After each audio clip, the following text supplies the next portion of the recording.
Sport England's latest participation survey has revealed a big drop in the number of people playing sport at least once a week. Swimming, Britain's most popular sport with more than 2.5 million people taking part weekly, has seen a drop of almost 400,000 in the last year. Let's get some more on this now. Joining us from the London Aquatic Centre are Adam Parker, Chief Executive of the Amateur Swimming Association, and Mark Sesson of the social enterprise Greenwich Leisure Limited. Well, Adam, we can start with you. Are you surprised by the figures? Good afternoon. Well, any fall in participation is always disappointing, but these figures weren't completely unexpected. We were aware of a trend downwards, and actually we've been taking some action to turn that around for some time. What sort of action are you taking then to encourage people to take up or go back to swimming? Absolutely. Yeah. Well, it's a bit of both of those things, really. I mean, first of all, we're taking a real fresh look at what the swimming consumer wants, really. So what is the experience that person is looking for? And then really it's a question of us working with our partners, with the pool operators, with local authorities, indeed with government, to really start to provide the experiences that swimmers want. Mark, let's turn to you, if I may. What did you make of Sport England's figures? Well, as with any survey, there's bits we agree with and there's bits that probably we think could be improved. As far as we can see, there hasn't really been a drop-off in the overall number of swimmers. In fact, in London, we've got fantastic facilities like the London Aquatic Centre, which is brand new on the landscape and is packed. So there's obviously more people swimming in the London area.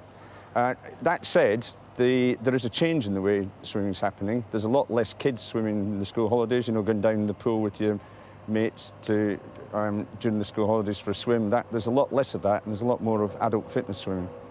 Do you think that swimming does need a new plan then to get people back in the water? Well, yes, and I think we're on the case, really. I mean, if you come to the Aquatic Centre, we've got things like the Wibbit. It's a big adventure play zone in the pools. So instead of just swimming up and down, it becomes an adventure park for children and teenagers. And it's sold out every week, you know, so it clearly shows that do different things and the customers will come. The other thing is open water swimming. There's a lot more of that happening. And also Lido swimming, where we've got some very good heated Lidos now.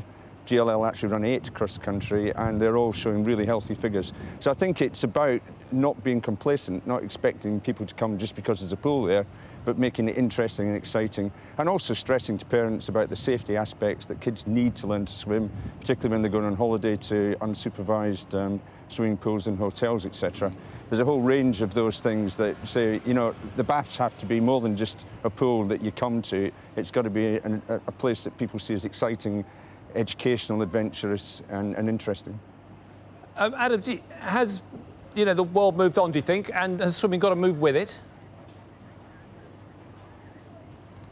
I think that there's some truth in that, but as Mark said, there are lots of positives that we can build on, really. I mean, first of all, swimming does remain the most popular participation sport in this country by some distance. Secondly, in terms of the learn to swim numbers that we're seeing, those are going up. So at the youth level, which is obviously the all-important level, the numbers there are very healthy.